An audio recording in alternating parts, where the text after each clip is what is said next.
Our next guest is an Academy Award-nominated actress you know from films such as Amsterdam to Leslie and Birdman, as well as shows like The Regime and Waco. She stars in Alice and Jack, which airs Sundays at 10 p.m. on Masterpiece and streaming on PBS. Let's take a look. I can't believe I made it. You can actually get here in like 18 minutes if you ignore the lights. Oh, well, good to know. I'm sorry. I should have asked to come. I was standing on ceremony. I'm sorry. I would have asked you to come.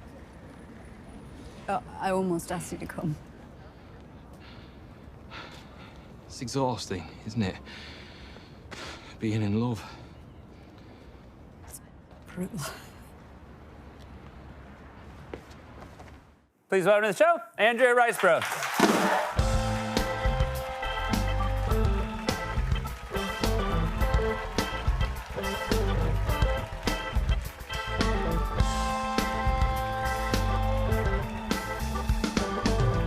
Welcome, Andrea. I'm so thrilled you're here. Oh, thanks. It's lovely to be here. I've been a fan for a long time. This is your first time with us. And I know you've been doing press for a couple of shows right now. And so I'm, hesitant. I don't want to ask a question you've been asked a million times. But what is the question you've been asked a million times? Oh, there are so many. I think normally it's lovely because you have just brilliant, satiating conversations with people, and it's the best. And it's wonderful when you've made something and you've spent so long and put so much time in there to share it with the world and to actually enjoy it. But then sometimes the subject matter is a little difficult, or it's historically quite painful, or it's politically, really difficult. And, you sit down and then somebody puts a microphone in front of you and they say, "So, any funny stories from set?" That's like a really difficult, water to navigate. So that's probably my least favourite, I would say. Yeah. Yeah. All right.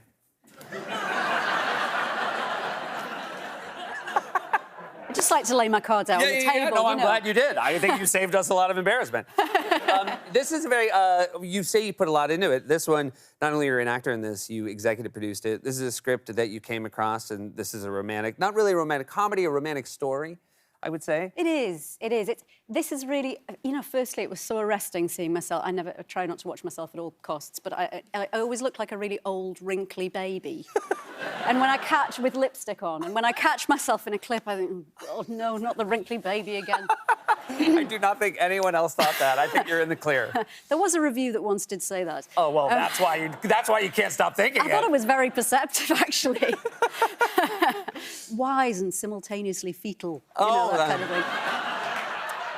Both qualities That's I'm actually very a pretty proud good way of saying it, yeah. But you came across this script right around the same time you met your future partner. So I did. Romance was sort of in the air for you? I did, and it's something... I mean, this came to me 6 weeks after I met the love of my life, but it's the sort of thing that's about...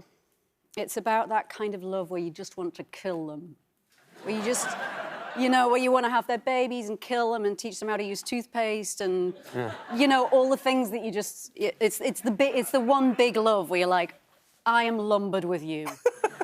And I have no way of getting out of this because you are just my person, That's really a very nice way to say it. And also, I feel really touched because I'm like, God, my wife's still trying to teach me how to use toothpaste. And that must mean I'm her one. It's true love. Yeah. And I wouldn't have been able to do that had I not wanted to kill my other half every day. Yeah. And he wants to kill me about 50 times a day, so we're not even.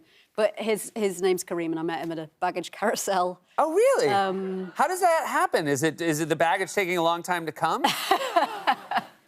It was actually a little more orchestrated than that because we were playing opposite each other in a film in Egypt, so we're at Luxor. Excellent. Okay. But we were in Luxor in Egypt, and so I like to say we met on the Nile, but that's not technically true. We did meet at a baggage carousel. Yeah, that's right. And he was already rolling his eyes, and I was like, oh God, this guy. And I was wearing a hat, and he was like, oh God, look at her. And then and it's that inexplicable pull. That you just cannot avoid. So this was before you worked together, you met at the baggage carousel. So, yes. So you basically had a sense of it, and then I would imagine, based on how things went, you enjoyed working together as well, because... I mean, it was wonderful, but, it was electric and a nightmare, and, you could have known the inevitable. I mean, a nightmare because it's so beautiful, and because you just... know where it's going to end up. You know what's great is I feel like after this interview, people are gonna either say, I really wanna fall in love or I really don't. But I feel like it's the most honest anyone's ever talked about being in love. Well, you know, about Alice and Jack, 6 weeks later, having met Kareem in Luxor, I was in Toronto filming something else, and I got this script written by Victor Levin.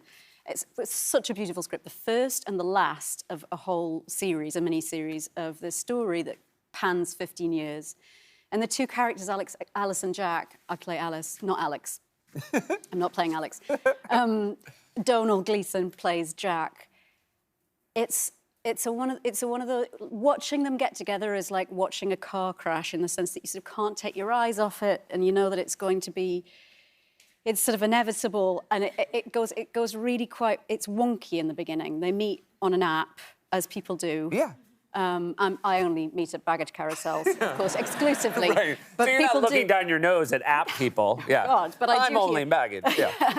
People do apparently meet on apps, and so these two meet on an app, and it's just like those first dates. They're so horrendously awkward. You know, my character Alice is more than a little spicy. She's really rude. To be fair to her, she's had a really rough start, and I think what's beautiful about it is it's about two people who do things consistently wrong. You know, like, what is love and why does it make... You know, you get a text from someone when you're in love with them and they say, hi, and you're like, what does that mean? Yeah.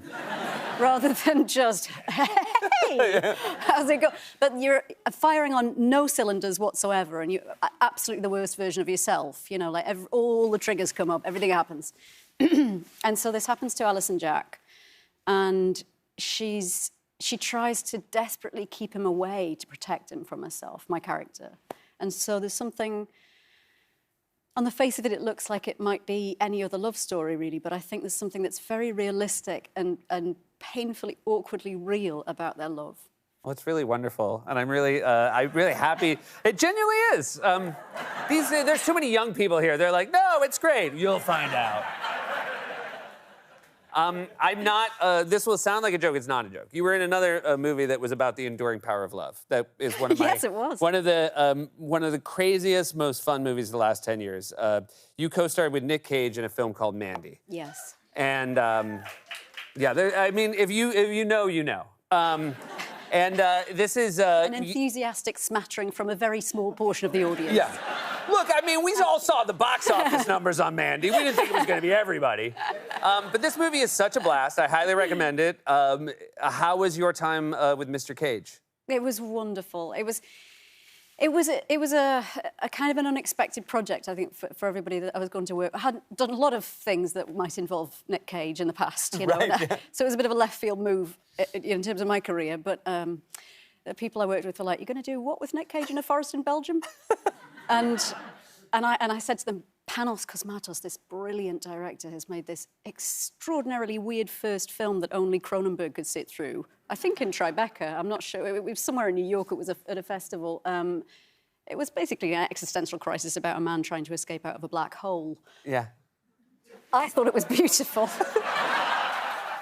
And I thought, this is going to be huge. No, I thought it was beautiful, and I spoke to Panos, and he was just such a wonderful, wonderful guy. And actually, that Mandy is about him dealing with the grief of having lost both of his parents, which you might not think. And, you know, as with many of the characters I play, it doesn't end well for Mandy. No, it doesn't end well for Mandy, but it ends even worse for those who messed with Mandy. Oh, yeah. Yeah. And that's about as good a plug as you're going to get for Mandy. Also, you're in a fantastic new show, The Regime. Everybody should check that out on HBO. And I'm just so happy to finally have you here. I've been a fan forever. Thanks so much for being here. Oh, thank you, sir. Joe Rice for everybody. The Regime airs Sunday nights on HBO. New episodes of Alice and Jack air Sundays on Masterpiece at PBS. We'll be right back with more Late Night.